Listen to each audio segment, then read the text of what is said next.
ভাই এটা হলো audio technique 15 inch speaker with waterproof Taiwan tone paper. এই যে পেপারটা দেখতেছেন, এই পেপারটা অরিজিনালি তাইওয়ান, এটা চায়না ডোমেস্টিক পেপার না কিন্তু ভাই।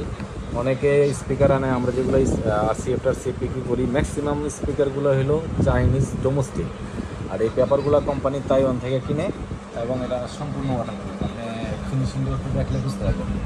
ম্যাগনেটটা একটু উল্টাও নিলাম। এটার ফ্রেমের ফিনিশিংটা দেখেন, ম্যাগনেটিং সাইজ, কোয়ালিটি, উপরের যে টপ বাটনটা অ্যাকুরেট 800 ওয়াট। ম্যাক্সিমাম স্পিকারই কিন্তু 500 ওয়াট হয়, আমাদের এই স্পিকারে 800 ওয়াট 100% পাবেন।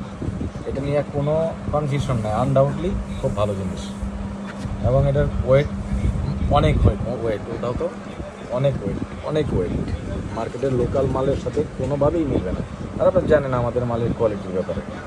আর এটার স্পাইডারটা আমি সব কিছু এভরিথিংগুলো দেখানোর চেষ্টা করতেছি। যে স্পাইডারটা হলো আপনার 100% সিলিকন স্পাইডার এবং ডুয়েল স্পাইডার। আশা করি একটা স্পিকার বিক্রি করলে 2-4 বছরে হয়তো বা যদি আনলাকিলি যদি কোনো শর্ট সার্কিট না হয়, তাহলে পুরো পসিবিলিটি একদম কম। এটা হলো একটা মডেল। দ্বিতীয় মডেলটা দেখাচ্ছি, এটা সারা দ্বিতীয় মডেলটা না।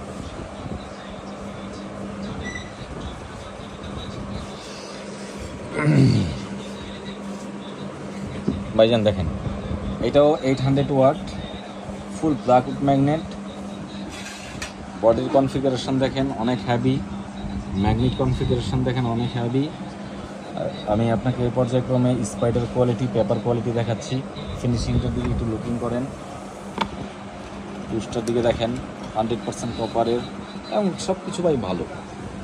লুকিংটা জাস্ট দেখেন, স্পাইডারটা বুঝান। এটাও সেম স্পাইডার, আর একটু উপরে সেটা উল্টা করতে হবে। এটাও same spider, double silicon spider, dual spider. খুবই হাই কোয়ালিটি স্পাইডার, এবং তার গ্লুগুলো যে ইউজ করছে আপনারা জানেন যে পেস্টিং গ্লু, এটা হাই কোয়ালিটি গ্লু। পেপারটা এটার as like same paper for golden যে স্পিকারটা দেখছেন একটু আগে, সেম পেপার, ওয়াটারপ্রুফ, 100% তাইওয়ান কোন। এটাকে তাইওয়ান কোন বলে, আমরা পেপার বলি, এরা কোন বলে। তাইওয়ানের যে পেপারগুলো আছে এগুলো খুবই স্ট্রং। আপনি দেখেন আমি এখানে প্রেশার দিতেছি, কোয়ালিটি দেখেন, আমি 1% দাবাইতে পারি না, অনেক স্ট্রং, ওয়াটারপ্রুফ। আপনারা পানি দিয়ে টেস্ট করে দেখবেন, কোনো অসুবিধা নেই। এটার ফিনিশিং, লুকিং অনেক গর্জিয়াস। এটার পেপার নিয়ে কোনো ডাউট নাই। ওটাও কোয়ালিটি এবং ওয়াট। অডিও টেকনিক জাপানের কোম্পানি, কিন্তু অ্যাসেম্বল ইন চায়না, কিন্তু হাই কোয়ালিটি। পারফরমেন্স জাপানের মতোই পাবেন ফ্লেভারটা। থ্যাংক ইউ ভাই।